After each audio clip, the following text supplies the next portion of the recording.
This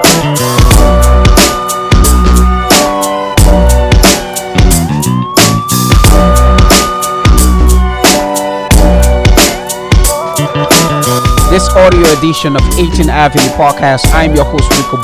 This is episode 11, guys. I can't even believe it. It seems like all of this started yesterday. I'm very excited. And by the way, this is the first classic audio episode of 18th Avenue Podcast. The reason I even decided to do it was because I realized that very soon I'm going to have to go back to work. And whilst I'm there, I wouldn't have access to all my fancy video equipment or the lighting. Anyone who is around this hobby or who does this as a hobby or professionally knows how quickly these equipment can pile up.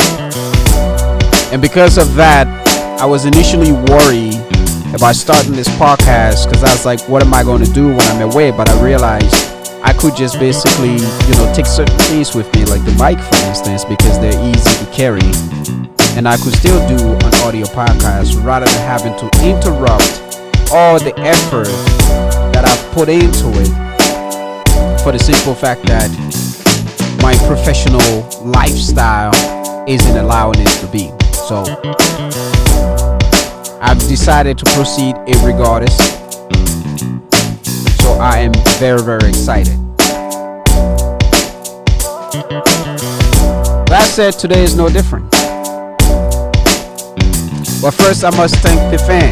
We just reached our 50 sub benchmark, and I want to say thank you to everyone for supporting. Now, today's subject is a very sensitive one. It's all about pedophilia here in Canada. And knowing that it's a sticky subject before people get all sketchy and get into their feelings, I just wanted to thank my subscribers. Thank you all so much. Without you, I couldn't do it. You encouraged me to go on and continue to produce these episodes. I know traditionally on YouTube, whenever people reach the benchmark, they have traditionally celebrated. Unfortunately for me, I have no idea what to do. So what I'm counting on you to give me some ideas, some suggestions, things that I could do to celebrate. Whether it's gifts, whether it's whatever, just let me know. Leave it in the comment down below, and I will follow through with that. I really, really, truly appreciate you all, and thank you so much for your support. We are at what? 50 subscribers, ladies and gentlemen. Love saying that some more. We still have a long way to go, but we're doing pretty good.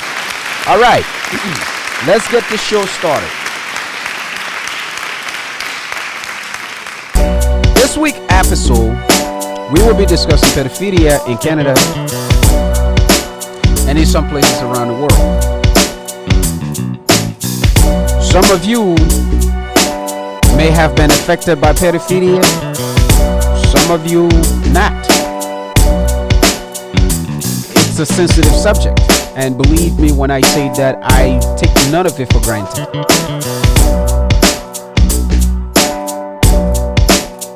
The show outline for today, we will cover what pedophilia is to understand it a little better. We will also cover these, I call this the sex dolls era. They're just popping up left, right, and center.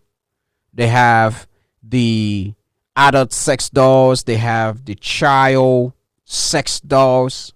We will get into all that. We will now, for this part here, I'm not going to get too much into it, but I just basically want to shine some light on it because it is happening.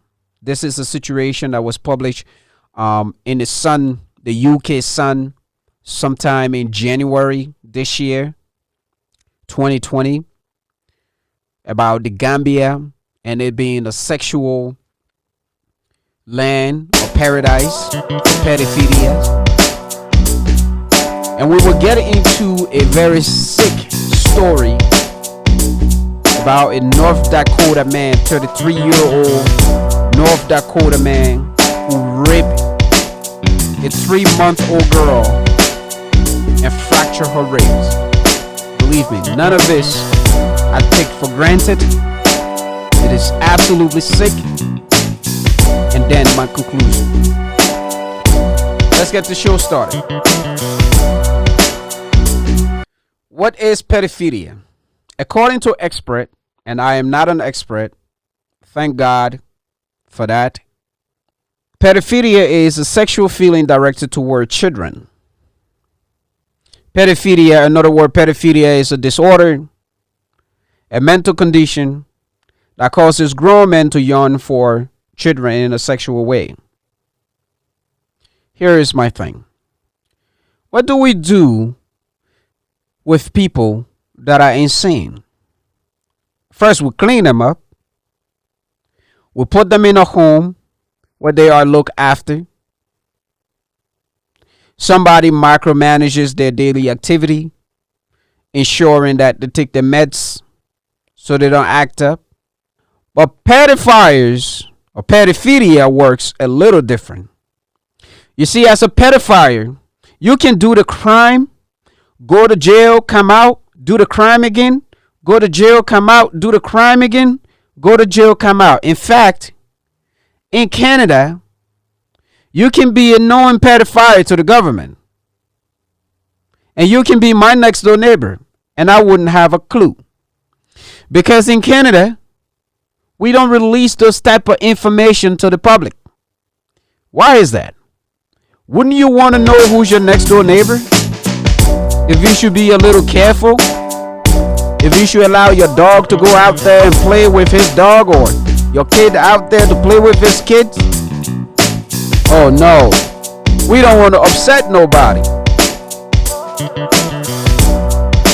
We don't want to create a situation by where vigilante groups are being encouraged and taking the law into their hands. Yet, these sick freaks can destroy our children, our grandkids, our nieces and nephew lives forever. Here is another fact. Canada is number 2 in the world for hosting child pornography sites. Hello? When did this shit turn into a competitive sport? I mean, I didn't know this. I didn't know it was a competition. I didn't know countries were getting number 1 spots and number 2 spots. It sounds to me like the Olympics for child pornography and pedophilia around here. Here is another thing to keep in mind when it comes to this subject. According to Statistics Canada, there has been a 46% increase in child pornography. This data is back in 2015. Now, since 2016 now, there's been a 233% increase in child pornography. Violence towards women has also gone up by 30%. Again, I go back. Is it a cop out when they tell you that pedophilia or being a pedophile is a disorder? Is it a cop out? I go back to pedophilia being a disorder. At this point, I will call this shit an epidemic, because it seems to me that people are getting more infected at will, and there are no antidote to treat them. You can cast the blame on your government, you can cast the blame on your lawmakers, whatever. In the end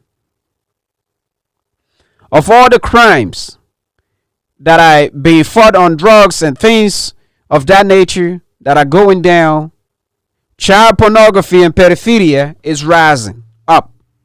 And I can't stop but just think, maybe there's a need for like a new approach. Maybe whatever it is we're doing, which I'm not even sure what we're doing exactly, but whatever it is we're doing can be working out. What if they were to approach this matter like the police approach black people when there's a crime or no crime involved?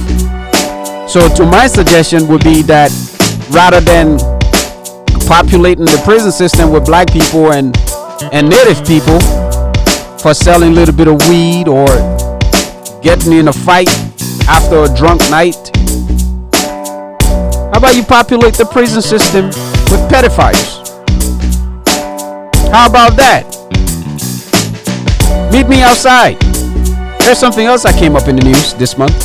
That guy, Vladimir Putin, said that pedophilia is the white man crime. My question to you is that, do you agree with that? Do you think that pedophilia is a white man crime? Because statistically, when you look at it, the vast majority of pedophiles are white. Do you think it could be a reason why pedophilia is a disorder? It's like a mental disorder. And why are these people not being kept in the place where they need to be kept, where somebody is basically supervising them and putting them on meds? Why are they being put in jail for a little while and then being kicked out of jail and then continuing this rape spree and attack on our kids? So Vladimir Putin might just have a point here. Every evidence shows that this is in favor. I mean, you want to be a drugs dealer? You want to go to jail for drugs, or you want to go to jail for pedophilia? Here's the difference. You go to jail for pedophilia, you're out in 2 years. You go to jail for drugs, you might rot there, especially if you're black. Don't be black, man. Here's another disturbing fact. Sex dolls. So they first started to create these adult sex dolls. And by the way, this is no joke. This thing is like a $30 million industry. Okay, I had no idea. All right, until I started looking into these things. And I'm just like, you gotta be kidding me. But there's money there. It's a $30 million industry and growing. In England, for instance, they have like a brothel house that you can go to. Then you have like 2 or 3 in England. You can go there just like they do with prostitute, like with brothel houses with women, real women. But let me not get off subject. I just wanted to point that out very quickly there. I call this thing the sex dolls era. Now, the maker of these sex dolls said that by making these sex dolls, and anyone who purchased them, it was going to cause the violence, sexual violence toward women drop, and also caused pedophilia to drop as well. Sounds like a good premise, right? Let's look at this from a common sense perspective. These sick freaks, they're telling us that these sick freaks will be so turned on by these fake dolls, these fake things, women, that they will no longer have the urge or desire to want to harm a woman or rip a woman. Here is my thing. Are you ready for it? These people are not just a random bum on the street. Some of these pedophiles are your lawmakers. Some of them are your pastor in your church. Some of them are your neighbors. They come from in the suburb. Some come from everywhere. Some are married with children, growing, young, small. Some are unmarried. Some are in real relationship with a real woman. They're able to experience real compassion and have a conversation. And yet and still, these freaks, these sick people, decide to pursue babies and prey upon them. They had a real thing. So now you're replacing a woman, a human touch, with these fake dolls. And you're telling me this is the solution for your so-called crazy people? For these people that are nuts, this is your solution? These people have tried everything. They've gone to brothel houses.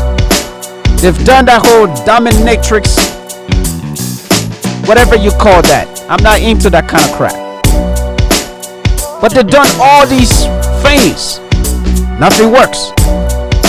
And you're not giving them a sex doll. And you're saying it's going to solve the problem. That's going to be the solution. You know something? I'm not sure who to be concerned with. I don't know if I should worry about the manufacturer more or if I should worry about the sexual pedophile more. I'm just caught up in the middle. I don't know what to do.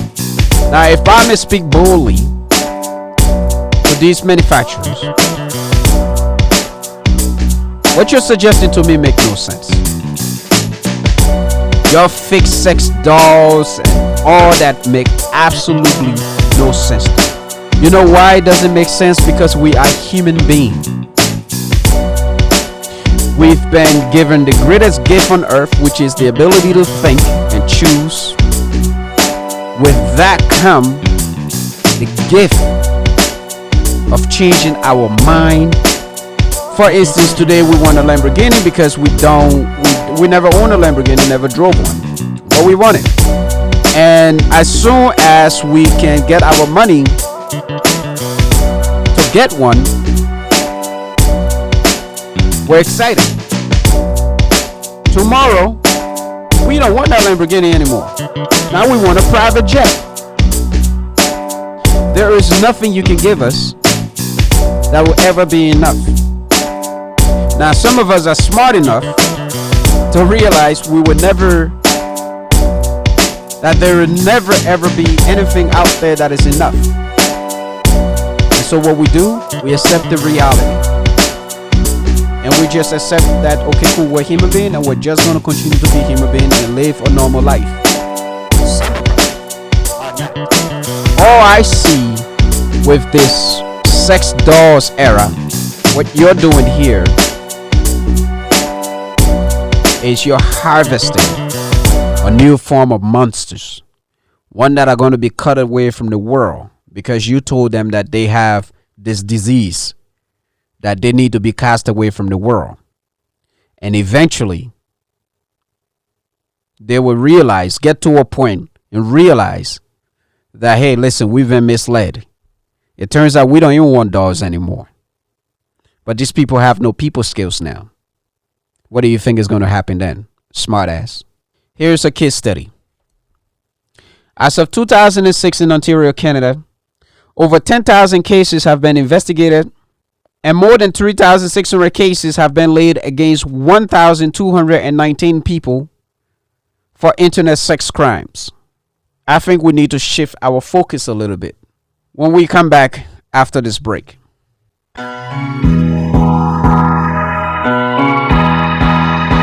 When we come back after the break, we will be talking about the Gambia and how it has become Africa's #1 paradise for sexual pedophiles, followed by the disturbing news of the 33-year-old North Dakoda Man who a 3-month-old infant and fractured her ribs.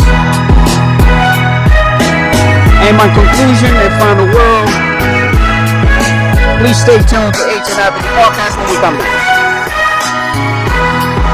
Welcome back. The Gambia in many countries in Africa has become a paradise for pedophilia. According to UNICEF, child abuse is now an endemic in the Gambia, where 60% of the 1.10 million population live in poverty. Kids are being kidnapped and stolen from their countries for the desire of sexual pedophiles.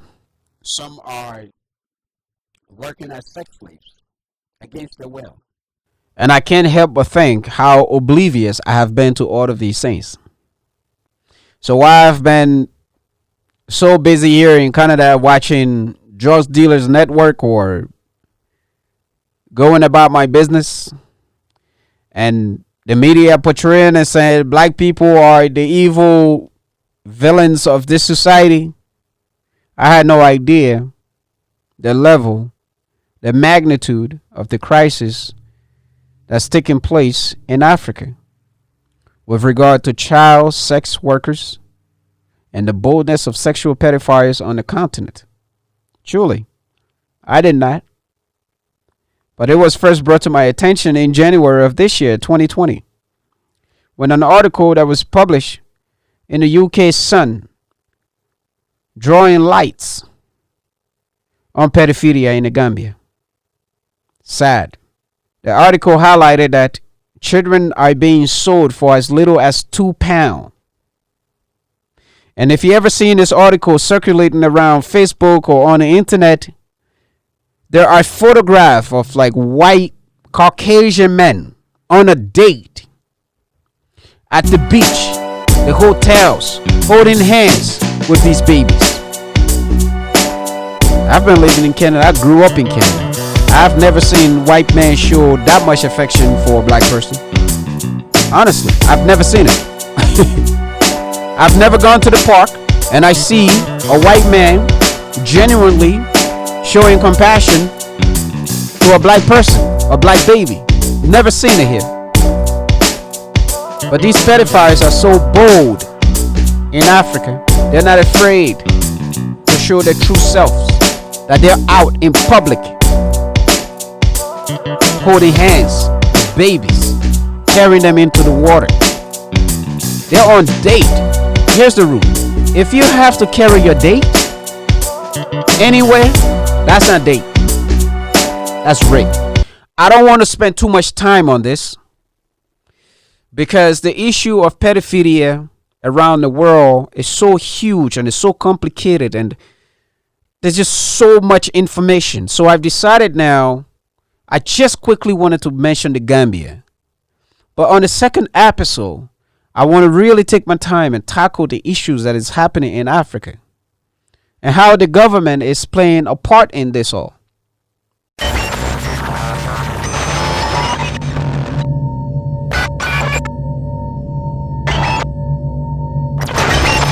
In conclusion, one of the things that I asked myself, what's the difference between a rapist and a pedophile? And the only answer that comes to mind is the time you do for the crime. A pedophile may assault a child in the most vicious way imaginable. Such is the case for Andrew Glasser, the 33-year-old North Dakota man who raped a 3-month-old infant and fractured her rib. They didn't even know. They took her to the hospital. The doctors just saw some markings on her body and had gotten suspicious, so they took her in for further test. It turns out her rib was fractured. The sperm of this man was all inside of her. Sick stuff. To add insult to injury, this man gets 6 years. And you could guess his race if you want to, but that's up to you. I'm gonna just leave it like that. Another thing too that I didn't know, because I don't go to court ever for anything, but there is something in court. I think it's somewhere in some states in America. I think there's 4 or 5 of them that practice this. You can apply for something that is known as the afford plea deal. Now, if you're not unfamiliar with this, the afford plea deal is basically saying that if you're a suspect of a crime or whatever, being prosecuted for a crime, basically you're not admitting to doing these crimes. However, prosecutors found enough evidence that you did this crime. So he didn't admit to touching this 3-month-old baby. But prosecutor found that he did, in fact, boy, his sperm, his gene, DNA, all kinds of stuff is in this little girl.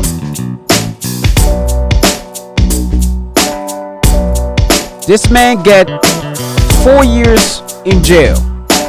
Do you know how much time a rapist go to jail and get the maximum sentence? Well, a lot of the time they do, especially if they're of any other race but white, they do. So I don't know why is it that there's so much compassion towards like white people who commit the same brutal crime as a black person or Asian person or anybody else out there. I don't understand this level of like blatant racism I don't get it. It's like nothing has changed. Everything is still the same. And we might say, hey, you know what, things have changed, blah, blah, blah, blah, blah. But the truth of the matter is things are still the same. The people that made this law are still benefiting from the law. The seeds are still operating the same. Like father, like son. It's not going anywhere anytime soon. And my other thing is, when it comes to pedophilia in the Gambia, the question that also comes to mind is, if I'm a known criminal, let's say I'm a pickpocket in my country, and that has been brought to the attention of the government or the country I want to travel to in the West, do you think they're going to allow me on the plane and let me into the country as a professional pickpocketer? No, they'll never do that. Hell no. So why are these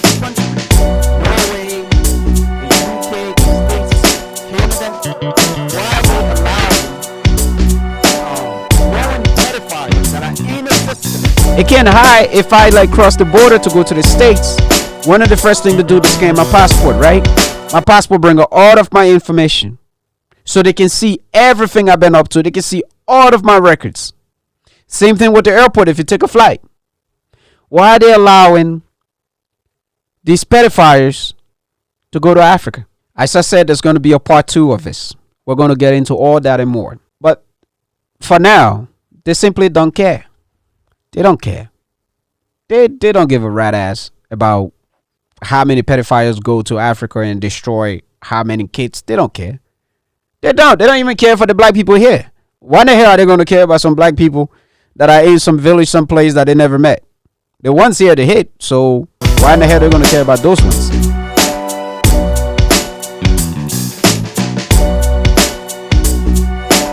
But here, 18th Avenue Podcast, we care about everybody. We care if you're a white person. We care if you're black. We care if you're a green person. And we especially care if it happens to women, men, and children. Thank you for listening to another classic audio edition of 18th Avenue Podcast. Next week, stay tuned. We will have a very special guest, supermodel, an extraordinary human being, Stephanie Mosier, right here with us, telling us her story, how she got started into modeling, what motivates her, and some of her political stance, especially when it comes to the pipeline right here in our brother. Ladies and gentlemen, thank you once again for tuning in to 18th Avenue Podcast. We really appreciate you. And we will see you on the next episode next week. Stay tuned. Thank you. And have yourself a blessed day.